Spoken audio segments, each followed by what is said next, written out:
Hello friends, स्वागत है आपका आपके अपने लीगल चैनल सोच पर प्रहार में। मैं हूं एडवोकेट सनी शर्मा। और दोस्तों, आज मैं आपको बहुत ही इंपॉर्टेंट चीज बताने वाला हूं। देखिए दोस्तों, आपका कोई भी केस चल रहा हो, चाहे वो 498A हो, चाहे वो कोई और केस हो, मेंटेनेंस का हो, डीवी हो, 376 हो, कोई सा भी केस अगर आपका चल रहा है, तो उसमें सबसे जो इंपॉर्टेंट स्टेज होती है वो होती है उसकी गवाही। यानी कि जब आप उसमें गवाही देने पहुंचते हैं तो बहुत कुछ निर्भर करता है कि सामने वाला वकील आपसे क्या क्या चीजें निकलवा लेता है। और अगर वहां पर आप गलती करके आ जाते हैं तो कहीं ना कहीं आप अपने पूरे मुकदमे को अपने हाथों से निकाल देते हैं, यानी कि आपके फेवर में मुकदमा नहीं जाता है। इसलिए दोस्तों, इस स्टेज पर आपको ध्यान रखना जरूरी है कि आपने गवाही देते समय किन किन बातों को ध्यान में रखना है ताकि आपका मुकदमा आपके फेवर में रहे। तो दोस्तों, आज की इस वीडियो में वो सारी सावधानियां मैं आपको बताने वाला हूं जो कि आपको गवाही के समय पर ध्यान रखनी है। बहुत ही इंपॉर्टेंट वीडियो रहेगा, चाहे कोई सा भी केस है, हर केस में आपकी ये सारी बातें काम आएंगी।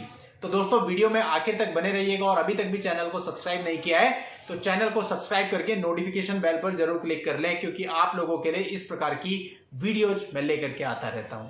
तो चलिए दोस्तों, अब हम समझते हैं पूरी प्रक्रिया। आपकी गवाही जब होती है तो उसके दो फेस होते हैं। पहला फेस कहलाता है चीफ और दूसरा फेस कहलाता है क्रॉस। चीफ में आपके जो वकील साहब होते हैं वो आपकी तरफ की स्टेटमेंट्स को लिखवाते हैं, यानी कि क्या क्या हुआ वो आप स्वयं बताते हैं और वो पूरी गवाही लिख ली जाती है, उसको कहते हैं चीफ। फिर जो आपने चीफ में बयान दिए उसके आधार पर और जो आपने अपनी पिटीशन फाइल करी है, और यदि आप ओपी हैं तो आपने जो WS यानी कि अपना रिप्लाई फाइल किया हुआ है, उसके आधार पर जो दूसरी पार्टी का वकील होता है वो आपसे कुछ सवाल पूछता है, ताकि उसका मकसद ये होता है कि जो आपने चीफ में बोला उससे कुछ कॉन्ट्राडिक्ट आप जो है क्रॉस में बोल जाए, या जो चीजें चीफ में नहीं आई वो क्रॉस में आ जाए, या आपकी पिटीशन में जो लिखा है उससे कुछ अलग अगर आप उसके क्रॉस में बोल जाते हैं तो कोर्ट के सामने सच्चाई आ जाती है। तो क्रॉस का जो मकसद होता है वो यही होता है कि सच्चाई कोर्ट के सामने आए। लेकिन कई बार ऐसा होता है कि सच्चे तो आप होते हो, लेकिन क्रॉस में जब क्वेश्चनिंग इस प्रकार से की जाती है, घुमा फिरा के क्वेश्चंस पूछे जाते हैं, तो आप गलती कर बैठते हैं और सच्चे होने के बावजूद भी आपको इंसाफ नहीं मिलता, आप झूठे प्रतीत होने लगते हैं। तो ऐसा ना हो उसके लिए आपको क्या करना है?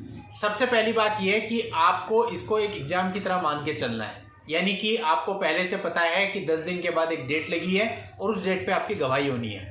तो आपने घर पर जो भी आपने पिटीशन फाइल करी है, मान लेते हैं फॉर एग्जांपल आपने डाइवोर्स का केस डाला है, तो उस डाइवोर्स के केस में पूरी पिटीशन आप अच्छे से पढ़ लीजिए, कम से कम 3 4 5 बार। या अगर आपकी डेट में टाइम है, मान लीजिए 10 दिन का समय है, तो एक दिन में एक बार आप उस पिटीशन को रोज पढ़िए। तो वो सारी चीजें, वो सारी दिनांक, वो सारी घटनाएं आपके दिमाग में बिल्कुल फिट हो जाएंगी। देखिए होता क्या है, केस तो बहुत लंबे चलते हैं, तो जब आपने पिटीशन फाइल करी होती है उस समय तो ताजा ताजा आपको सब कुछ याद होता है, लेकिन जब तक गवाही का समय आता है तब तक चीजें थोड़ी बहुत आपके दिमाग से हिल जाती हैं, निकल जाती है, तो उस समय पे दिक्कत आ सकती है। तो इसलिए अगर आप रोज पिटीशन को पढ़ रहे हैं लगातार 10 दिन तक, तो वो आपको बाय हार्ट याद हो जाएगी कि उसमें सारी चीजें कैसी हैं, आप कंफ्यूज नहीं होंगे।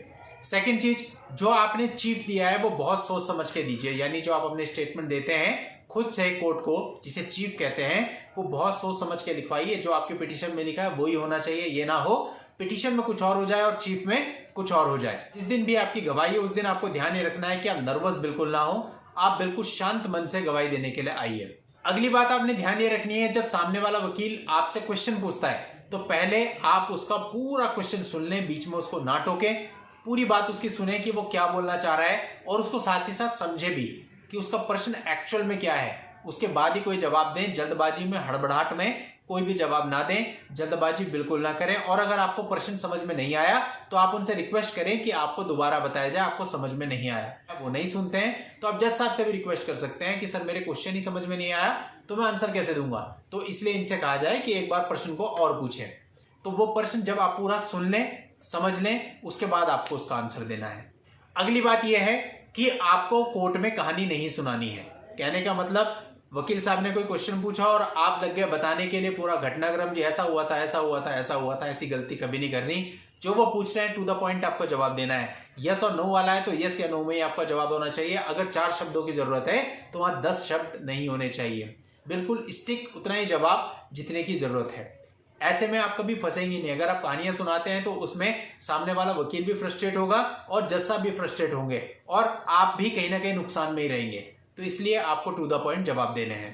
अगली बात ध्यान ये दें कि कई बार ऐसा होता है कि सामने वाली पार्टी का जो वकील होता है उसकी रेपुटेशन बहुत अच्छी होती है, तो आप उसके प्रभाव से अपने आप ही खुद में घबराने लग जाते हैं, खुद में अंदर से डरने लग जाते हैं। तो ये मैं आपको बता दूं कि डरने की कोई जरूरत नहीं है। कोर्ट कानून कायदे सबके लिए बराबर होते हैं।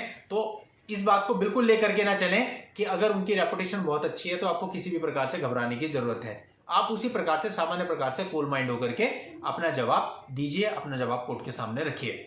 अब कई बार दोस्तों ऐसा होता है कि हमें कुछ चीजों की जवाब पता नहीं होते, यानी कि वकील साहब ने कोई क्वेश्चन पूछा और अपने को पता नहीं है, या फिर हम डाउटफुल हैं, यानी हम सोच रहे हैं यार ऐसा भी हो सकता है, ऐसा भी हो सकता है, पिटीशन ढंग से याद नहीं है, या कुछ भी सिचुएशन ऐसी आ गई जिसमें आप डाउटफुल हो जाते हैं कि इसका जवाब पता नहीं क्या होगा। तो ऐसे केस में आपको सिंपली यही लिखाना है कि मेरे को याद नहीं है, आज दिनांक पर मुझे याद नहीं है क्या हुआ था। चाहे वो आपको कितना भी फोर्स कर लें, आपने यही बात बोलनी है बार बार, मुझे याद नहीं है। फाइनली उनको यही लिखवाना पड़ेगा कि पार्टी कह रही है कि मेरे को याद नहीं है। सबसे बढ़िया सॉल्यूशन है, बजाय आप कोई रिस्क लो, आप सिंपल बोल दो कि आज दिनांक पर मुझे याद नहीं है। जो भी चीज आपको याद नहीं है, जिसमें भी आप डाउटफुल हो, किसी के भी कहने से, किसी के भी उकसाने से आपको आंसर नहीं देना है। अब दोस्तों हम बात करते हैं यदि आपका मामला मेंटेनेंस का या डीवी का चला हो, तो ऐसे केस में आज के समय आपको पता है कि आप एक एफिडेविट फाइल करते हैं according to Supreme Court judgment Rajnish versus Neha. उस एफिडेविट में भी आप बहुत सारी चीजें मेंशन करते हैं, जैसे कि अपने इनकम, अपनी क्वालिफिकेशन, एजुकेशन, अपनी प्रॉपर्टी, अपनी एसेट लायबिलिटी, सब कुछ दिखाते हैं। तो वो एफिडेविट भी आपको अच्छे से पढ़ के आना है अगर आपका ऐसा मामला है, क्योंकि अगर कोई क्वेश्चन उन्होंने ऐसा पूछ लिया जो आपके एफिडेविट से कॉन्ट्राडिक्ट हो जाए, तब भी आपको दिक्कत हो सकती है। इसलिए अपने एफिडेविट को भी आपको ढंग से पढ़ के आना है कि आपने एक्चुअल में कोर्ट में जो एफिडेविट दिया है वो क्या है। अगली बात दोस्तों ये होती है, कई बार आपको फंसाने के लिए कुछ अलग प्रकार से क्वेश्चन पूछे जाते हैं, जैसे कि आपने दोबारा तो उनसे दहेज नहीं मांगा, या आपने दोबारा मारपीट तो नहीं करी। अब इसका आंसर अगर आप यस में देते हैं कि ना नहीं करी, तो इसका सीधा सा मतलब हो गया कि आपने पहली बार में मारपीट करी थी।